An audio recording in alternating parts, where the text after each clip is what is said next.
When I think of the humble servants of God in the Old Testament, I think we have to consider that servant Moses, who was called to lead Israel from Egypt to the Promised Land.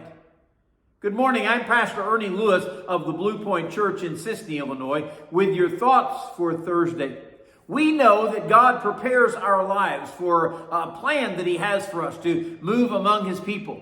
Moses' life was miraculously preserved in a basket in the Nile River when he was just a baby. He then spent many years in the palace living as the son of Pharaoh's daughter there in Egypt. And now we find him in Exodus chapter 3 on the backside of the desert, out in the wilderness, shepherding sheep. So it would seem that God had done everything necessary to prepare him for this role. But when God called him from that burning bush that was not consumed, the Bible says in Exodus chapter 3 and verse 11, "But Moses said to God, 'Who am I, that I should go to Pharaoh and that I should bring the children of Israel up out of Egypt?'" This might just be any of us, fearful of the great task that God has given us and called us to undertake and not willing to do so right away. Most of us would shrink from such a daunting task. But there are, suppose, some proud individuals that would quickly say, "Well, yes, I'll do it.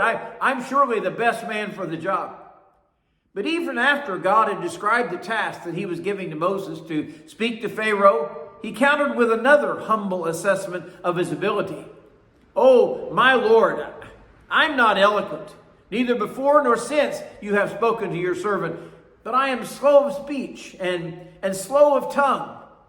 He again doesn't see himself as God sees him, as this prepared vessel for the task ahead. And after God has parted the Red Sea with the staff of Moses, Moses takes no credit for this.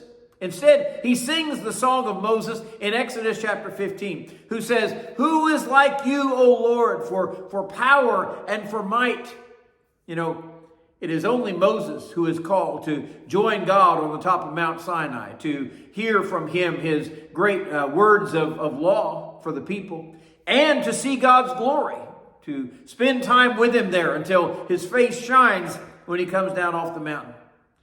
I don't know many of us who could take on the tasks that were given to Moses or be so obedient to carry out all those plans against Pharaoh, to defeat the enemies that were out in the wilderness.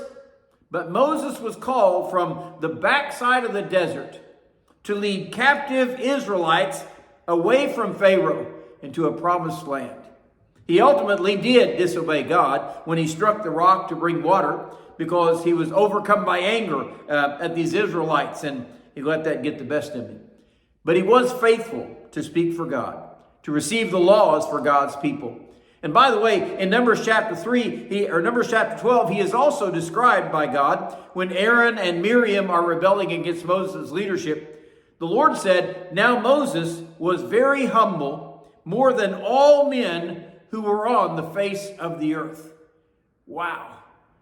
That's quite a statement by the Lord and by His word to tell us what Moses was truly like, even though those who were standing against him didn't think so.